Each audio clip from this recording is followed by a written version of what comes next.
Everyone, welcome to botany insider. So इस lecture में हम फ्लोएम लोडिंग और फ्लोएम अनलोडिंग के टॉपिक को डिस्कस करेंगे और at the end of this video एक छोटा सा टॉपिक है that is allocation of the resources.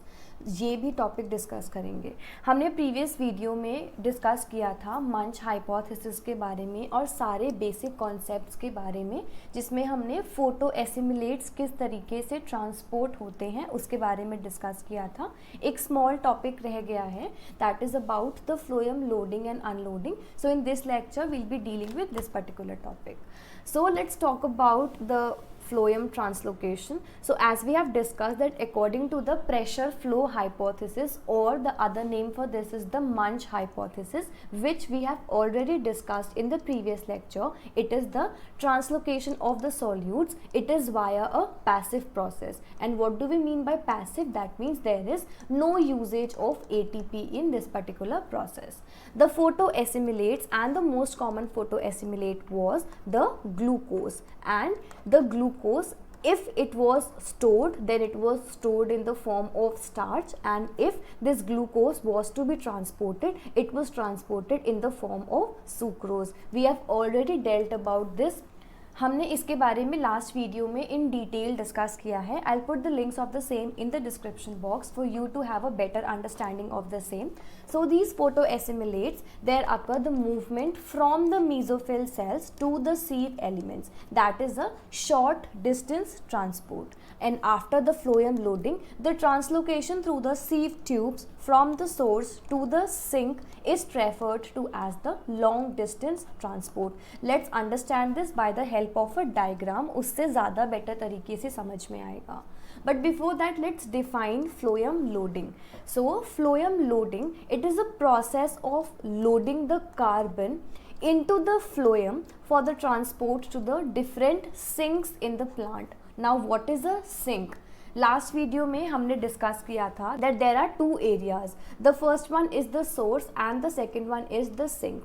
The source is the area जहाँ पर हमारा जो फोटो एसिमुलेट ट्रांसपोर्ट होना है उसका सिंथेसिस होगा. That is the leaf area जहाँ पे हमारा फोटोसिंथेसिस परफॉर्म होके फूड का प्रोडक्शन होगा और फूड यहाँ पर हमारा ग्लूकोज के फॉर्म में प्रोड्यूस होता है.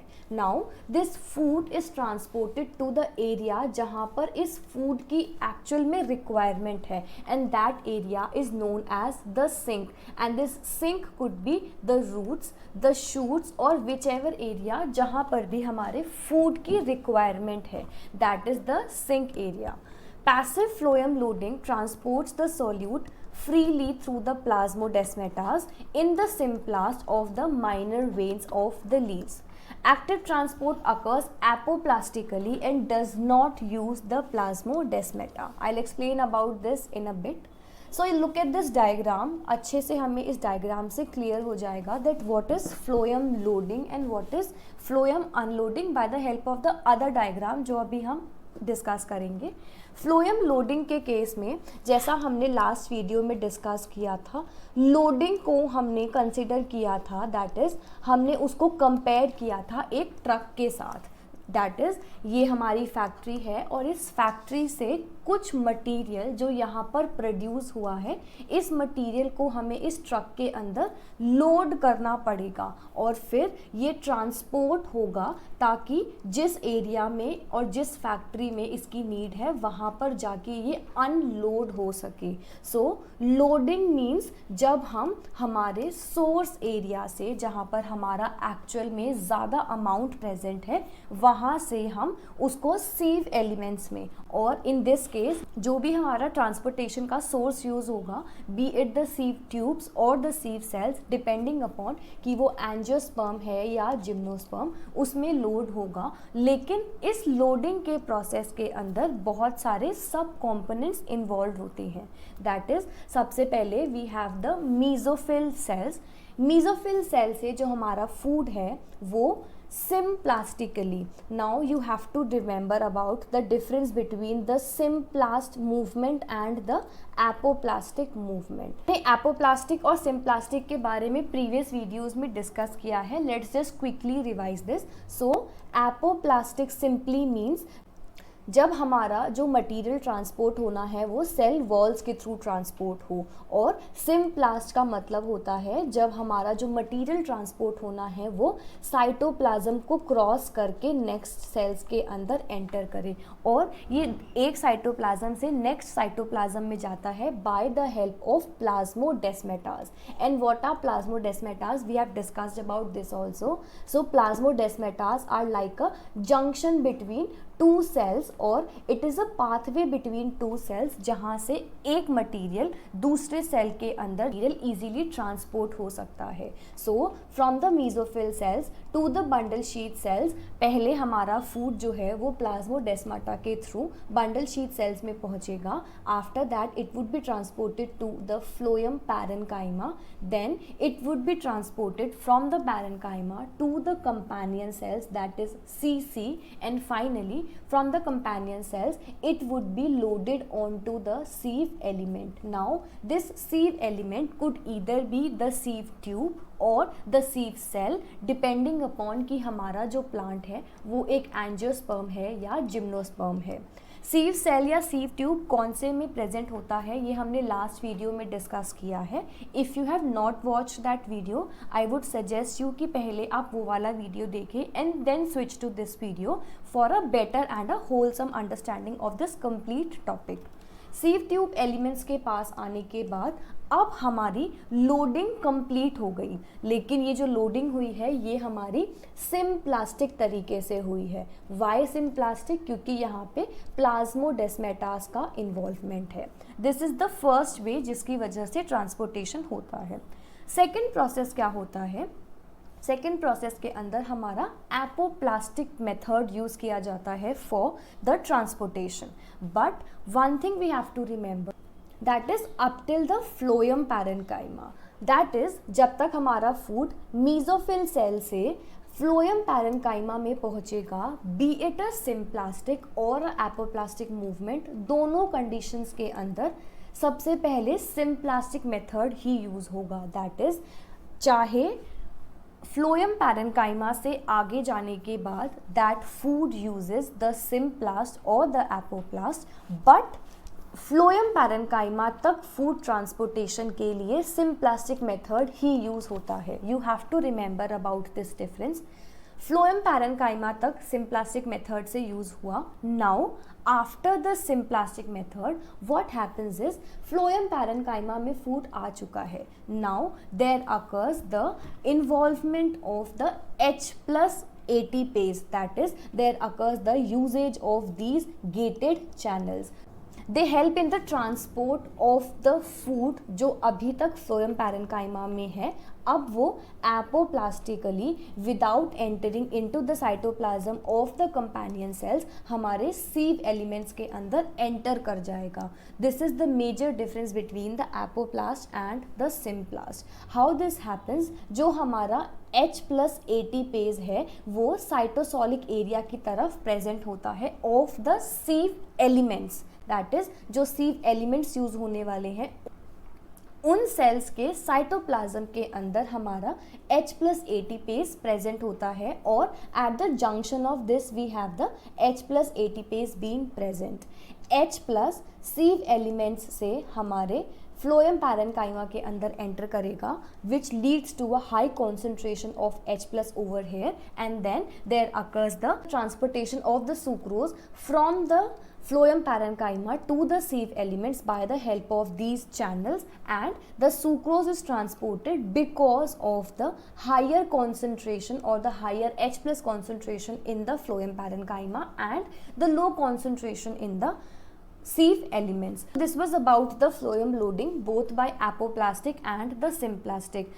Important things you have to remember is कि कौन से components हमारे involved होते हैं. That is जब हमारा सिम्प्लास्टिक मेथड होगा उसके अंदर पहले मीजोफिल सेल्स होंगे, उसके बाद बंडल शीथ सेल्स में जाएगा हमारा food, then the phloem parenchyma, then we have the companion cells, and finally we have the sieve elements. In case of the apoplastic method, which is the second method by which the food get transported, सबसे पहले mesophil cells use होंगे, उसके बाद food transport होगा from the mesophil cells to the bundle sheath cells, same by the help of the plasmodesmatas as in the case of the previous one. Again, this food from the bundle sheath cells goes on to the phloem parenchyma, और phloem parenchyma में जाने के बाद companion cell से पहले हमारे companion cells के walls के ऊपर H plus ATPase present होता है, जो help करता है transportation of the food from the phloem parenchyma to the sieve elements by the help of apoplastic method. That is, अब हमारा food कंपेनियन सेल में एंटर ना करने के बजाय वो सेल वॉल के थ्रू ही हमारे सीव एलिमेंट्स के अंदर ट्रांसपोर्ट हो जाएगा. So this was about the phloem loading. So phloem loading, as we have discussed, it could either be the symplast or the apoplastic. Symplast और apoplast दोनों में initially we have the mesophil cells, then the bundle sheath cells, फिर वो phloem parenchyma में जाएगा and then to the companion cells. अब अगर तो वो सिम्प्लास्टिक मेथड है तो कंपेनियन सेल से डायरेक्ट सीव एलिमेंट्स में जाएगा, लेकिन अगर वो एपोप्लास्टिक है तो कंपेनियन सेल के वो वॉल्स पे ही रुक जाएगा एंड देन यहाँ पे H प्लस ATPase प्रेजेंट होता है, जिसकी वजह से वो सेल वॉल्स के थ्रू ट्रांसपोर्ट होगा to the sieve elements. In the symplastic method, the photoassimilates are translocated into the sieve tubes through the specialized companion cells by a large number of plasmodesmatas. ये भी हमने discuss किया. Companion cells के 3 major types होते हैं जो हम last video में डिस्कस कर चुके हैं. सो मेक श्योर वो तीनों टाइप्स आपको रिमेंबर हो, बिकॉज क्वेश्चंस वहाँ से फ्रेम हुए हैं. So it's an important area. Let's understand about the phloem unloading. अभी तक हमने फ्लोएम लोडिंग पढ़ा, दैट इज़ हमारा जो फूड था वो फैक्ट्री से आकर हमारे ट्रक में लोड हो गया. अब हमारी फ्लोएम की अनलोडिंग होगी हमारे सिंक एरिया में. वो कैसे होगी? It also occurs by the help of 2 methods, that is it could either be by the symplastic और the apoplastic method. Phloem unloading भी एक पैसिव प्रोसेस होता है. There occurs the transport mechanism from the sieve tubes to the cells at the root tips. It takes place passively down the concentration gradient of the sucrose.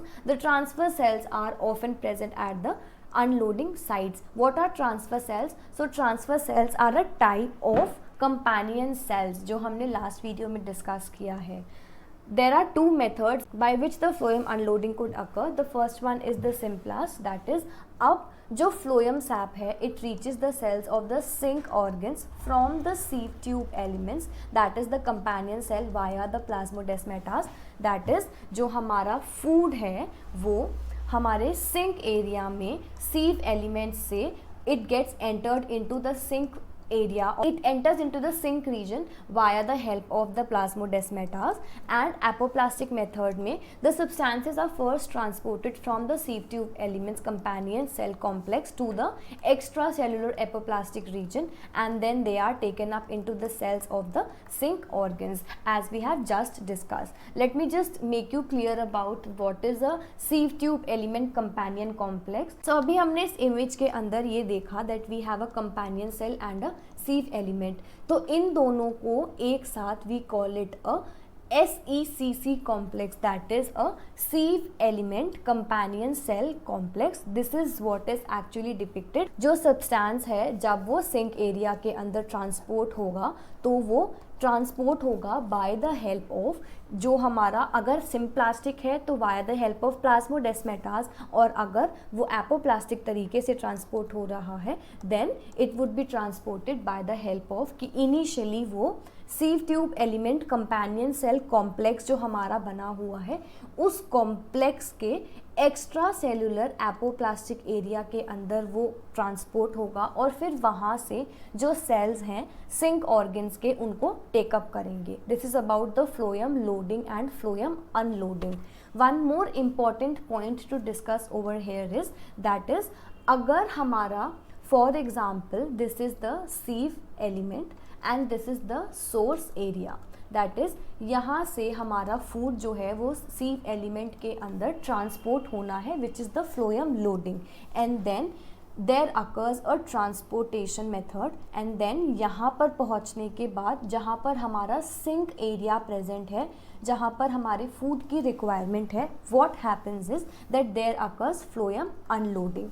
So the short point that I left in the previous video was that when the food is transported or when the food is loaded from the source cell onto the sieve elements, इसको short distance transport कहते हैं. Why? Because यहाँ पर जो food है वो short distance में transport हो रहा है, that is from the leaves to the sieve elements, इसीलिए इसको short distance बोला. लॉन्ग डिस्टेंस ट्रांसपोर्ट क्या होता है? जब हमारा फूड सीव एलिमेंट्स से हमारे सिंक एरिया तक रीच करता है. As you can see in this figure also, this is a short distance, so इसको शॉर्ट डिस्टेंस ट्रांसपोर्ट कहते हैं. But when there occurs the transportation inside the sieve elements from the source towards the sink, इसको long distance transport कहते हैं. So make sure you remember about this. अभी हमने first slide में भी ये डिस्कस किया. As you can see that the photo assimilate movement from the mesophyll cell to the sieve elements is a short distance transport, and after the phloem loading the translocation through the sieve tubes from the source to the sink is referred to as the long distance transport. So this is also an important point to remember, so make sure you make a note of this. And with this we are done with the topic of phloem loading and unloading and the complete major topic of the photo assimilate translocation. I hope this topic is clear to you. एक छोटा सा topic रहता है, that is allocation, which is very much related to the topic that we have discussed. So I thought to club this topic in this video itself, and that is the allocation. So allocation का मतलब क्या होता है? It is the key process in the sink tissues. That is, जो ये process है ये सबसे important process है हमारे sink के tissues में. That is, ये for example consider this is the sink tissue. For example this is the root area जहाँ पर हमारे food की requirement थी. So now what happens is food हमारे सिंक एरिया में आ गया, बट इस सिंक एरिया में आने के बाद इस फूड का एलोकेशन होगा. That is this food would be given the order of कि इसको स्टोर होना है, इसको यूटिलाइज होना है या इसको मेटाबोलाइज होना है, डिपेंडिंग अपॉन कि उसकी रिक्वायरमेंट क्या है. This is what is allocation. Even if we define allocation in English, it means to allot something. That is हम किसी चीज़ को एक पर्टिकुलर एरिया के लिए एलोकेट कर रहे हैं. We are defining the use of that particular thing. This is what is allocation all about. So once the transported sugar have been unloaded and it enters into the sink cells, they can remain as such or they can be transformed into the various other components depending upon कि उस food की requirement क्या है. उस food को जो sink area के तरफ transport किया गया है, उस sink area के लिए उसको क्या करना है. For example, अगर जो हमारा फूड है वो फ्रूट एरिया के पास, that is also a sink, हमने फूड को फ्रूट एरिया के पास ट्रांसपोर्ट कराया है. So now in the fruit area the allocation would be that the food should get stored because fruits are nothing but the stored food that we eat. So यहाँ पर इसका allocation हो गया storage. But for example in a plant consider it is one leaf, यहाँ पर हमारा food produce हुआ और किसी एरिया के अंदर प्लांट के एक वूंड क्रिएट हुआ है. So this food is called upon, हमारा पूरा फ्लोएम लोडिंग अनलोडिंग मंच हाइपोथेसिस कंप्लीट यहाँ पर अप्लाई होगा और ये फूड अपने सिंक एरिया में रिक्वायर्ड एरिया में ट्रांसपोर्ट हुआ. सो नाउ इस एरिया में इस फूड का रिक्वायरमेंट क्या है? That it should be utilized, it should be metabolized for the plant to get protected from this particular wound. So this is about the allocation. So allocation includes the storage, utilization and the transport of the fixed carbon. अभी मैंने examples के through explain किया. सो अगर इसको store होना है, जो हमारा फूड आया है, अगर उसकी स्टोरेज है allocation, so there occurs the synthesis of the storage compound, that is the starch is synthesized and is stored in the chloroplast. So how does the sugar get converted into the starch, or how does the sugar get converted into the sucrose? So if you want to understand about that how the food is converted into either into the sucrose or the starch, so do let me know in the comment sections below that whether I should make a video on this topic or not. The second important allocation is about the metabolic utilization, that is अब जो हमने food अपना source area से sink area में transport कराया है, उसका metabolic utilization होना है. That is in this case the fixed carbon can be utilize within the various compartments of the photosynthesizing cells to meet the energy needs of the cell at or to provide the carbon skeleton for synthesizing of the other compounds that is required for the cell, as we have just discussed. The third one is the synthesis of the transport compounds. In this case, what happens is that the fixed carbon can be incorporated into the transport sugars for the export to the various sink tissues. A portion of the transport sugar can also be stored temporarily in the vacuoles. So this was about the allocation process. And with this, we're done with the complete topic of photoassimilate transportation and also the allocation topic. And so if you like this video, please do like, share it with your friends, and please subscribe to my channel. And also I'll be coming up very soon with more informative videos. And if you have not joined me on the Telegram channel, I'll put the links of the Telegram channel in the description box. Do join there. We are having a regular practice of the previous year question and many practice questions over there. So thank you so much for watching, and I'll see you soon. Bye.